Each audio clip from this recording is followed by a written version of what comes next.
S மக்களே, big pass promo 2 வந்துருச்சு. இன்றைக்கி வேறு கண்டென்ட்டே இல்லை போல் இருக்குது. காலையில் நடந்த ஒரு சண்டையவே சுற்றி ப்ரோமோவாக போட்டுட்ருக்காங்க. அகைன் இந்த சண்டையிலையும் திவ்யா தான். மக்களே, நேற்று வரைக்கும் நான் திவ்யாவுக்கு சப்போர்ட் பண்ணிட்டுருந்தேன். ஆனால் எனக்கு திவ்யாவுக்கு சப்போர்ட் பண்ணவே முடியல. ஏன்னா யார் சொல்கிறதையும் காதலே வாங்க மாட்டேங்கிறாங்க. கத்திட்டே இருக்காங்க. கல்ல அவங்க துஷார் கிட்ட கத்துறதை நம்ம ப்ரோமோலே பார்த்துருப்போம். கேட்க மாட்டேன் இவங்க கத்துறது துஷார் டென்ஷன் ஆகி போய்ட்டு எல்லா பக்கமும் போய் சொல்லிட்டு இருக்காரு.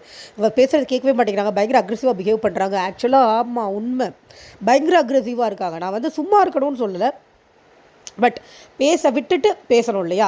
நீங்கள் பார்வதி கிட்ட அவங்க கூட பேசுகிறது எனக்கு ஓகே. ஏன்னா பார்வதி அதை தான் பண்ணுவாங்க. எதிரில் இருக்கிறவங்கள பேச விடாமல் கூட பேசுவாங்க. அது பார்வதிக்கு ஸ்பேஸ் கொடுக்கணும்னு அவசியம் கிடையாது. ஆனால் மற்றவங்கள்ட்ட அவங்க அதை பண்ணக்கூடாது இல்லையா? அவங்க ஹோல் வீட்டுக்குமே அதை பண்ணுறாங்க. யார் வந்து பேசினாலுமே பேச விடாமல் பண்ணுங்க, பாருங்கள், ஒரு வார்த்தைக்கு பதில் சொல்கிறாங்க. அதாவது திவ்யா இந்த இடத்துல இப்படி இருக்குன்னா அந்த இடத்துல அப்படி தான் இருக்குது அப்படின்னு உடனே சொல்கிறாங்க. என்னென்னு ஃபுல்லாக சொல்ல விடாமல். அது நல்லா இல்லைங்க. ஆக்சுவலாக செகண்ட் ப்ரோமோவும் அதுதான். இது வந்து துஷார் போய் தீபக்கிட்ட கம்ப்ளைண்ட் பண்ணுற மாதிரி ஒரு ப்ரோமோ வந்திருக்கு. யாருக்குமே அவங்களோட ரூட்னஸ் பிடிக்கலை அப்படிங்கிறது தான்.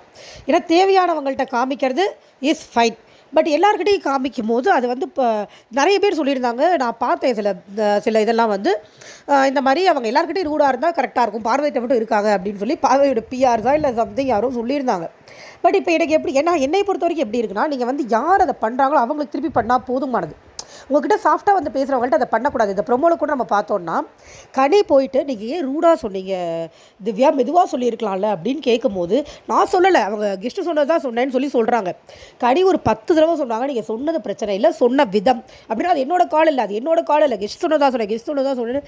எனக்கு லிட்ரலி இன்னொரு பார்வதியை பார்த்த மாதிரி இருந்தது. கேள்வி ஒன்று, சம்மந்தம் இல்லாத இன்னொரு பதில். ஐயோ, இந்த வீடு ஒரு பார்வதியே தாங்காது, இன்னொரு பார்வதியை தூக்கி உள்ளே போட்டு வச்சுருக்கீங்களடா, ஏன்டா அப்படி பண்ணுறீங்க அப்படிங்கிற மாதிரி பிக் பாஸ் டீமை தான் கடிச்சு கொதறிடலாமான்ற அளவுக்கு நம்மளுக்கு கோவம் வருது. அவங்க ஒருத்தங்க அந்த மாதிரி சென்ஸ்லெஸ்ஸாக பேசுகிறதையே நம்மளால் டாலரேட் பண்ணிக்க முடியல. இன்றைக்கி அகைன் திவ்யா ஃபுல் டே மார்னிங்லேருந்து சென்ஸ்லெஸ்ஸாக தான் பேசிகிட்டு இருக்காங்க. யார் வந்து என்ன கேள்வி கேட்டாலும் அதுக்கு சம்மந்தம் இல்லாத ஒரு பதில் சொல்கிறாங்க. பயங்கர இரிட்டேஷனாக இருக்குது. ரிவ்யூ மீட்டிங் ஒன்று நடத்துகிறாங்க. யார் சொல்கிறதையும் ஒழுங்காக கேட்கல, எதையும் ஒழுங்காக அட்ரஸ் பண்ணல.